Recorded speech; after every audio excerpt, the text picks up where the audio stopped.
There's always something competing for our attention. Thousands of voices hoping to persuade us, trying to make us believe that we are insignificant, that we are incapable, that our lives will be forgotten. We were given a future of unspeakable opportunity, but now we strain to hear its sound. At some point, we became comfortable with the noise. In the vast expanse of a timeless place where silence ruled the outer space. And that's all I got. Okay, guys, why don't we open up with our opening text today that I'd like to share in Matthew 7, verse 24 to 27. And then this is the only text that I'm going to take the time to read today as we open up the beginner's guide to predicting your future. Therefore, everyone who hears these words of mine and puts them into practice is like a wise man who built his house on the rock. The rain came down, the streams rose. The winds blew and beat against the house, yet it did not fall, because it had its foundation on the rock. But everyone who hears these words of mine and does not put them into practice is like a foolish man who built his house on sand. The rain came down, the streams rose, and the winds blew and beat against that house, and it fell with a great crash. Kaboom! We're going to come back to this text a little later on in our message today. But what if you could predict your future? Wouldn't that be an amazing thing? Could you imagine if you could see where your career is headed? Could you imagine if you could get a better picture of where this relationship that you're in is headed? Could you predict your future? If you could, wouldn't that be an amazing feat in your life? Well, the good news is a lot of you have gotten really close at predicting your future. Oh, yeah, you're saying, what? Absolutely. You've got really good at it. In fact, at some point in your life, you made a thought. You've had a thought, or you've made a statement, or you uttered this under your breath, and perhaps you forgot what you were doing, but you said a statement, and I'm going to tell you the statement in just a sec, and you're going to know you're closer to predicting your future when you actually realize. And here's your big thought you've had. I should have seen this coming. You have predicted your future, and you've said, I should have seen this coming, when you think back and go, I knew this was coming. In other words, I should have predicted my own future. All of us, though, have had seasons when we found ourselves in a mess, just a sticky mess, and it's all over us, and we think back, and we mentally connect this dot to this dot to this dot to this dot, and we go, I get why I'm where I am today. And then this is funny, because some people go, I don't know why I'm surprised. I should have saw this coming. It was so obvious. But now here's something else that you probably have said out loud.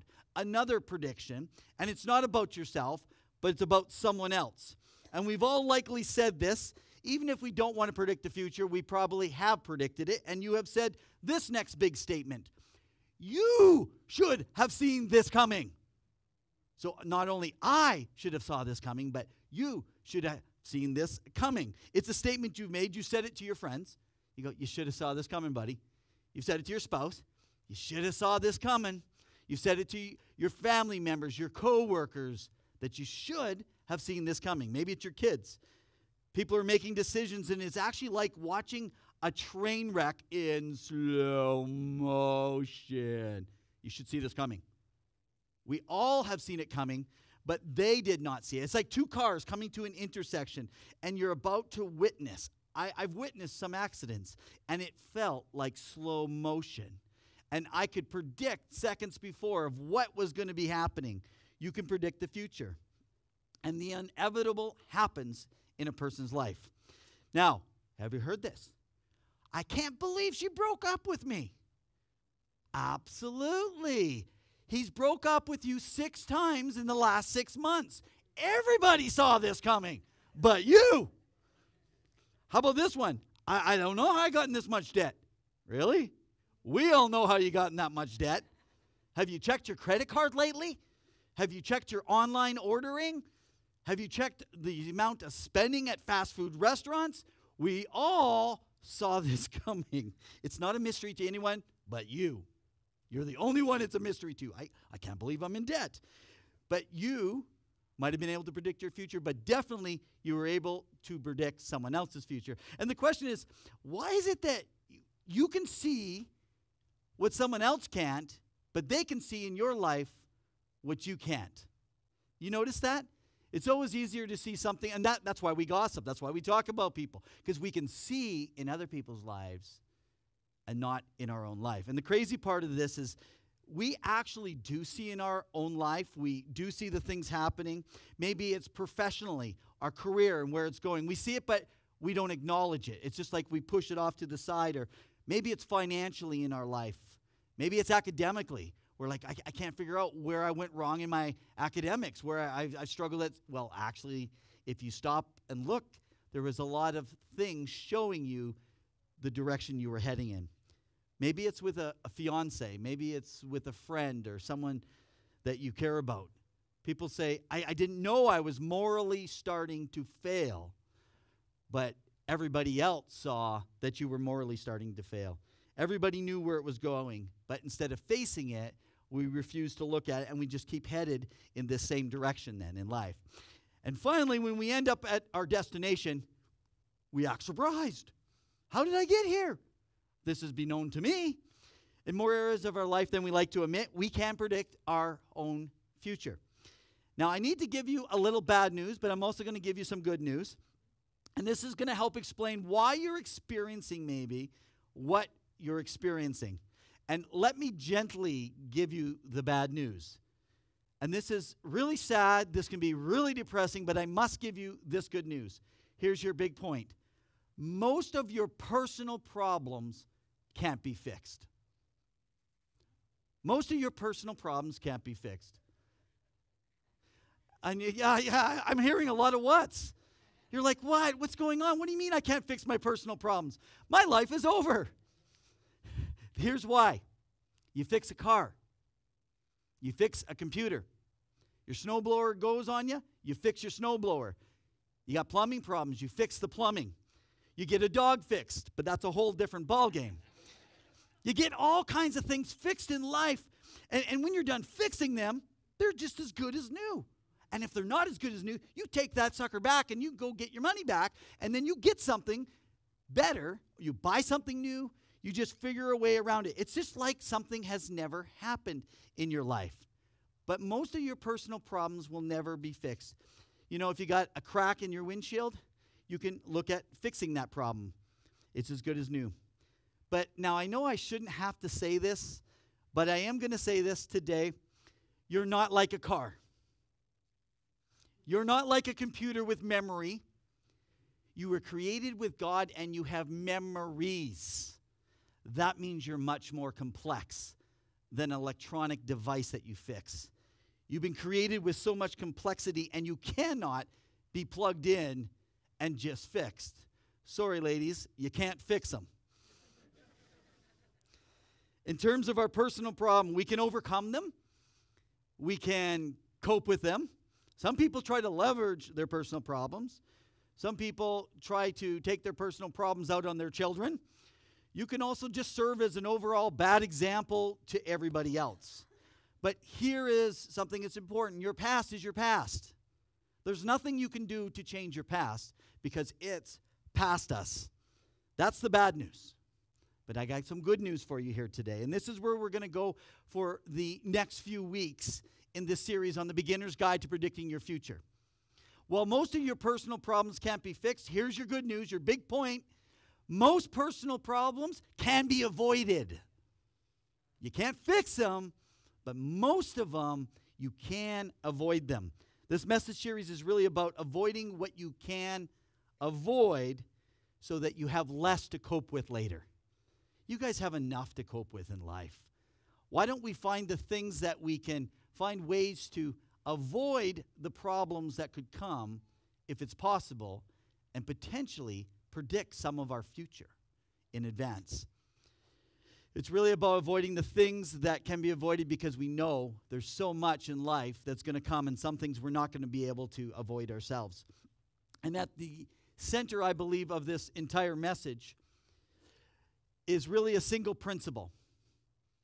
It's about the path. It's the principle of the path. And I'm going to give you this principle of the path in a little while. But first, I want to talk about this word principle. And I'm not talking about high school, junior high, middle school principle. I'm talking about principles. And as common as principles are, sometimes we just need to hear again a little bit differently. This text we're going to come back to in just a little while. I want you to hear it differently today. I think that's one of the most challenging jobs when you're sharing the gospel and the good news, is being able to share it in a way with a different perspective and a different look on things. And hopefully it'll be in a way that maybe you haven't heard before, or it'll be a wonderful reminder to you today. My prayer, though, is that we can acknowledge what is actually going on in our lives and not pretend it's not there. Now, here's a principle. You got to know this. A principle is not a rule that you follow. A principle is not a rule that you follow in life. Actually, it follows you. It will follow you around wherever you go. Even if you're not aware, a principle will still follow you. You have to know this also. A principle is not something you choose to apply. So not only does it follow you around, and it's not a rule, it will follow you wherever you go, but it's also not something that you can choose to apply. It will apply itself to you. It's sticky. Remember how you get yourself in sticky messes? It's because the principle will follow you. It will apply to you, this path principle. And listen, this is the third piece. A principle is not a law or a rule that you can break. It's not a law and it's not a rule, and you can't break it. You can't say, well, I'm going to break this principle. You can't do it. You can break a law, but you cannot break a principle in your life, because the principle applies itself to you wherever you go. Principles are going to stick to you. And if you ignore certain principles, they will break you. And that's why you look at people's lives and you say, you should have saw this coming. That's why you look at your life and say, I should have seen this coming. Now let's go back a little bit. Some of you may not recall. There was a principle that we were taught in school. Some of us paid attention, some of us didn't. It's the Archimedes principle. Every time you get in a pool, every time you jump in a boat, every time you try floating in the water, swimming, every time you throw something in the water, it sinks. Anytime you deal with water, it's the Archimedes principle. It's really not fair because it applies itself to you even though you don't want it to. It's a principle. You can't break it. It's the Archimedes principle. And you say, well, that's not fair. It's impacting me and it's influencing me, and I don't like it because I didn't know. It doesn't matter if you don't know. It doesn't matter what you think. A principle is a principle, and it's the nature of it. It's invisible. Now, the Archimedes principle is really called the principle of buoyancy. It's the principle of buoyancy. That's the Archimedes principle that we're looking at in just a moment. Now, think about this. Now, it was in 3 BC. Archimedes explained to the world what was going on in the world since the beginning of the world. It's just that nobody had ever explained it this way. So he gets credit because he explained the principle of buoyancy, and it was called the Archimedes principle. In mathematical terms, he really explained why stones sink and cruise ships float. It's the principle of buoyancy, and if you follow it, you'll have success. Now, principles you have to know are experienced. They're explained, but they are not invented. They are discovered. The principle has been in place since God created our planet. You can recognize them, you can discuss them, but you don't get to make a decision if a principle is going to happen or if it's not going to happen in your life. You can try to take a principle and leverage it to your benefit, or you can just ignore the principle in your life, and at that point in time, you'll suffer the consequences. All of it's true for the principle of the path. So before we get to the core of where I want to go here, it's important to remember this principle of the path, because it's not called the principle of the solution. Everyone say, principle of the path. Okay, it's not called the principle of the solution. Exactly. There's a difference between a path and a solution. Now, let's kind of break this down a little bit. When you're lost, you don't pull over and ask for a solution. You pull over and you ask for directions. The principle of the path is about direction. The fact is, there's one principle. You either follow it or you don't. If you get lost, you do not fix your problem. When you get lost in your relationship, get lost in your finances, you do not fix it. You have lost your direction. It's the principle of the path. When you end up in a parking garage and you intended to get to your buddy's place, I don't think that's where I'm supposed to be. I don't phone him up and say, hey, Rick, can you solve my problem? I say, I need directions. I don't get where I am. I don't phone and say, hi, I need a solution. I say, I need directions. And so you're lost. You don't know where you are, so you don't know how to get there. And there's no instant fix. There's no instant solution to being lost. We get to where we should be, though, the same way that we got to where we shouldn't have been. We are where we are because our past is our past. So in our marriage, it's where it is. In our finances, it is where it is. Our career, it is where it is. Our purpose, our ministry, it is where it is because of the direction that we've been heading. The Beginner's Guide to Predicting Your Future. You can predict to a certain extent a part of your future. But you're not going to get there through solving a solution. You're going to get there through direction. And all over the world this week, people are going to be going to pastors. Not yet. No, they're going to be going to pastors. They're going to be going to therapists. They're going to be going to counselors with the purpose of having something in their life. And that is they want it fixed. That's why you guys said, what? Because our mindset is fix it. That's the kind of society that we live in. You know, they'll go and say, what's going on in my marriage? I need you to fix it. And if they don't listen the way you want them to listen, they don't answer with something you think is a solution and to fix it, and they put it back on you and try to give you direction, a lot of times we don't listen. And then the counselor could say, you should have seen this coming because of the direction of your life. The truth is, every wise pastor, every wise therapist, every wise counselor knows that there is no fix. There is no fix, there is no solution. But you can avoid a lot of the problems you're having by just experiencing yourself in the right direction of your life. So then there's people, they're living in a wrong direction. Now, here's the thing with living in the wrong direction. I could be going in the wrong direction and be living happier than I've ever lived in my life. I can be living happier than I've ever lived, and I could be going in the wrong direction of my life where people eventually will be able to say, Evan, you should have seen this coming. Isn't it true? You're driving. Maybe you're wrapped up in the music. Maybe you're wrapped up in a conversation or in a thought process and you're driving. Maybe you're on the Anthony Henday and you're driving. And then the next thing you realize, you've lost your way. You've missed your turn off. You're not sure how you're going to get there. Maybe you're watching a GPS and you started talking. And now you're really lost. You discover you're lost long after you've been lost. Luckily for GPSs, they fix it. That's why we like them.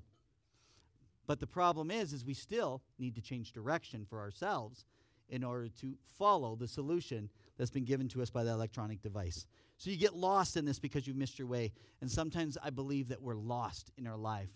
And we don't even know we're lost because the consequences of our direction have not set in yet. And when those consequences set in, we start to catch on that we're heading in a wrong direction that we should not be headed in. And the problem is our past and there's nothing that we can do about it now except begin to change direction. And so that's the next thing you need to remember. Change direction and things will eventually change. Change direction and things will eventually change.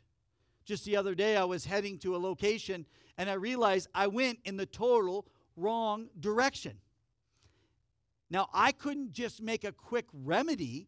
I had to go about and make a turn and come back to a different direction. It took an extra 20 minutes out of my time. If you change direction, it will eventually change. If I change the direction that I'm treating someone, life will begin to eventually change. And this shouldn't come as a surprise because Jesus talked about this. Over 2,000 years ago, he preaches the sermon that's called the Sermon on the Mount. We hear it several times. It's our text that we talk about with his parable at the end. It's his go-to message, really. The disciples are probably like, oh, here we go again. It's happening again. It's really the essence of Jesus' content, I believe. And at the end of this particular sermon, this is so wonderful. He gives this full account of what he's witnessed, and he tells it wonderfully in the text that we read earlier. And at the end, he delivers this parable. He really shares about the principle of the path.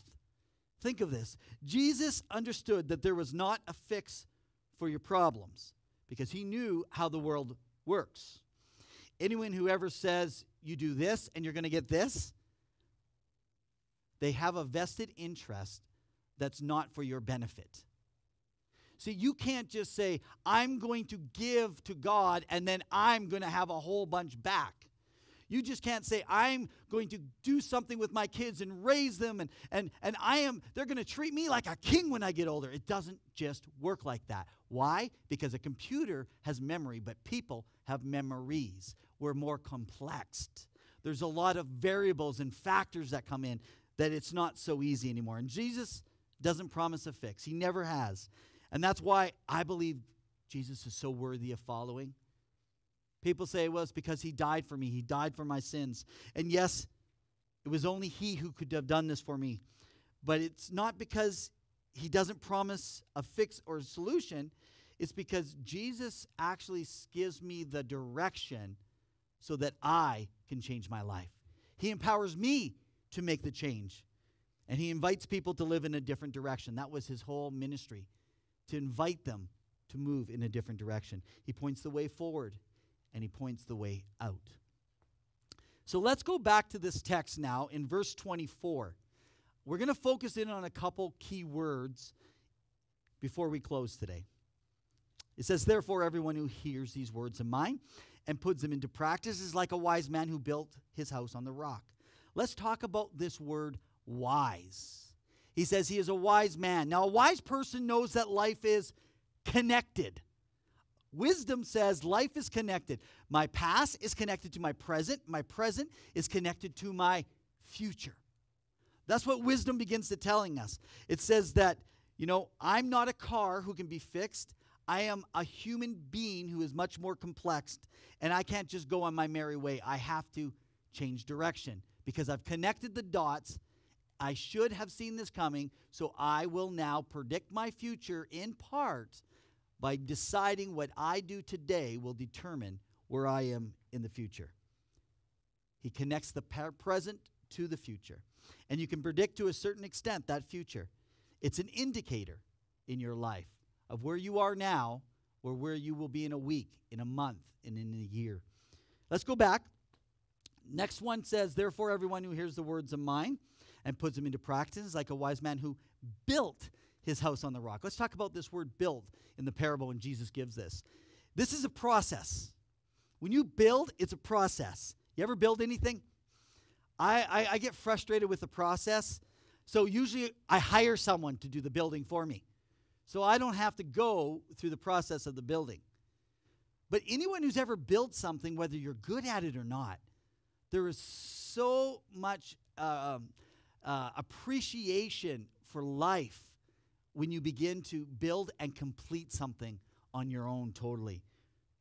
It means a process, though. Here's what building means. It means time. It relates to your habits. It's your reputation. It's your discipline. And here's the toughest one.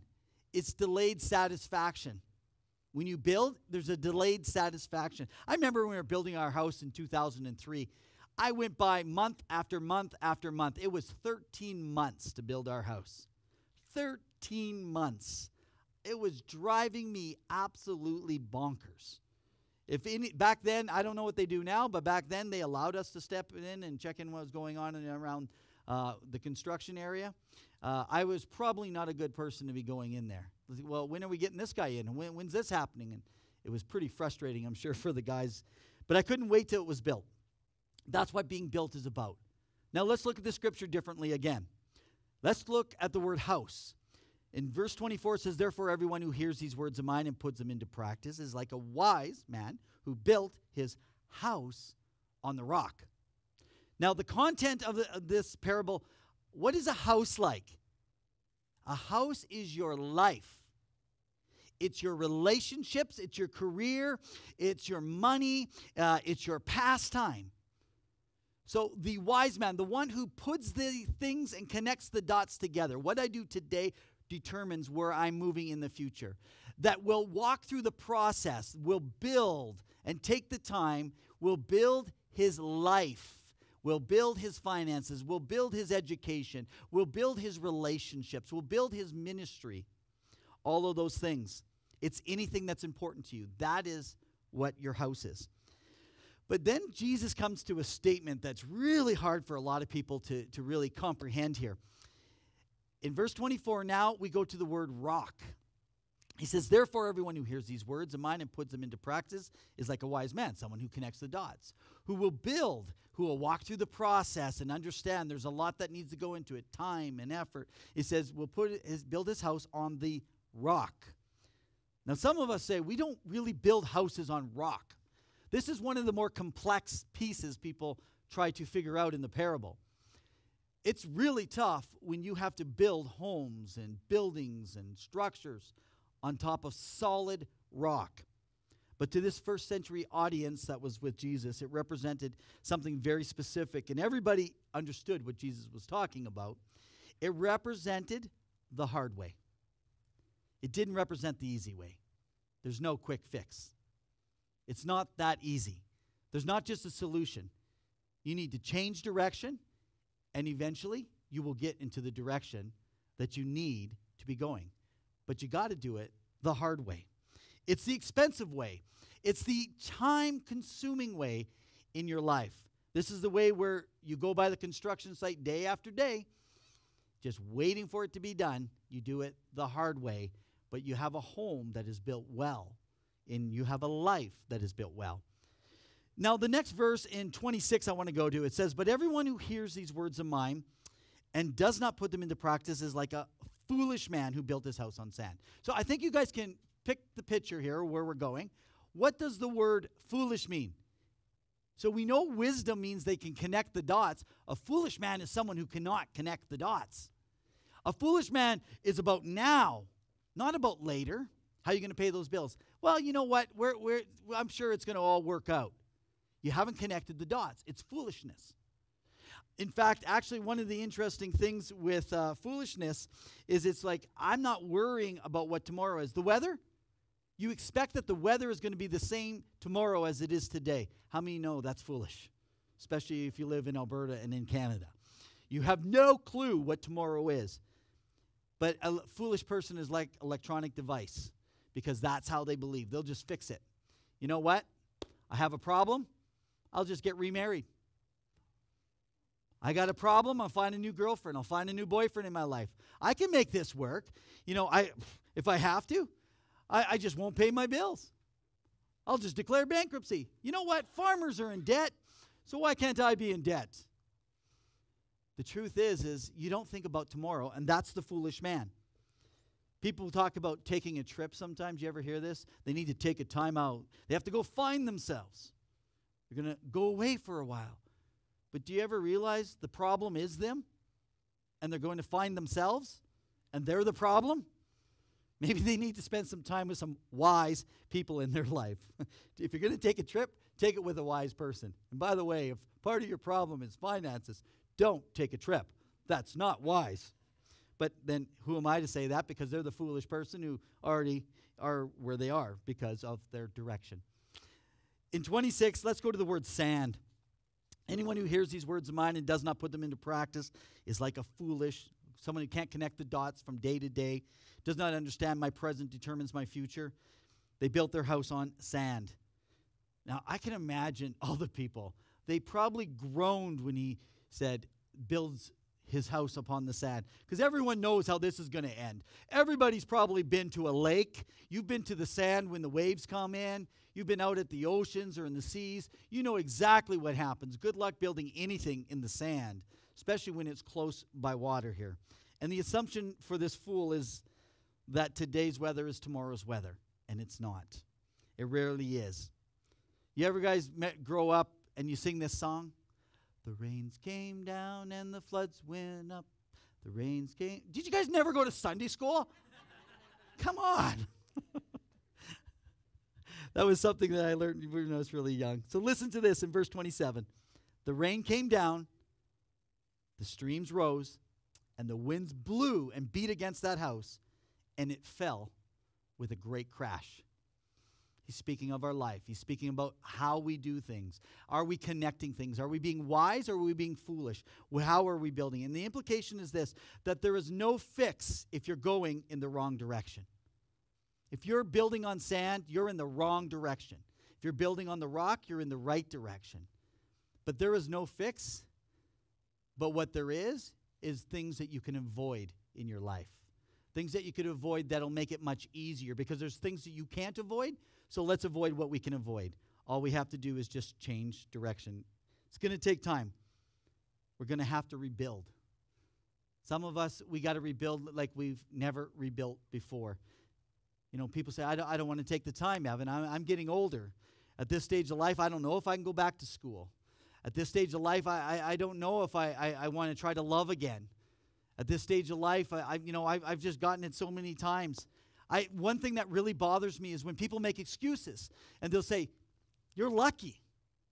You know, you were privileged. You were blessed. It's way easier for him than it is for me. You have no idea of their story.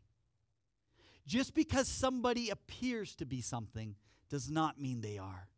You have no idea of the trauma that they've gone through. You have no idea of the work that they have put in. You have no clue. You are not to look at someone else. The foolish look at someone else instead of changing their own direction. You should have saw this coming. I know I should have saw this coming.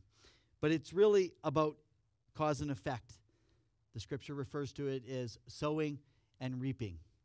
It really is, as Jesus teaches, the principle of the path. Let's stand. I have people that will talk to me and they'll say, Evan, what drives you? Because sometimes you just seem so driven. I have my days, believe me, I have my days. But the part that drives me is that when I see people living in a direction that will not get them to where they need to go, it fires me up.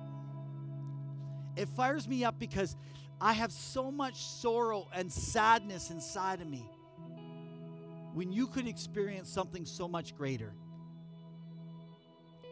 I believe that when God created us, He created us with a purpose.